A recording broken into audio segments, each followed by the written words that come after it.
Tegishli toifadagi haydovchilik guvohnomasiga ega bo'lmagan fuqaro avtomobil boshqarib, yo'l harakati qoidabuzarliklari aks etgan videolarni ijtimoiy tarmoqlarda muntazam tarqatib kelganligi holat yuzasidan muqaddam surishtiruv olib borilib, tegishli chora ko'rilishi ta'minlangan.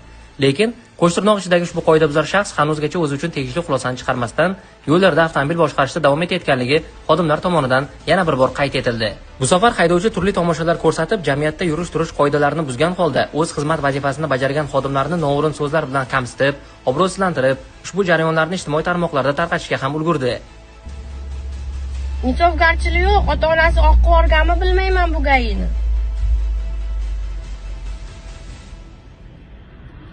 Mana bu ikkalasi.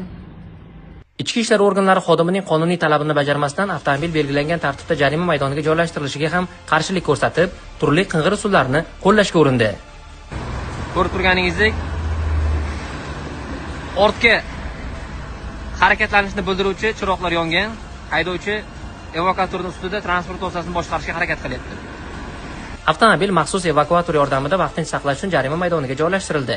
Qoidabuzar haydovchining sodir etgan xatti-harakatlari yuzasidan to'plangan hujjatlar jinoyat ishlari bo'yicha Guliston shahar sudida ko'rib chiqildi. Ma'muriy javobgarlik to'g'risida kodeksning 34-moddasiga asosan uzr kesib 7 sutka ma'muriy qamoq jazosi tayinlangan.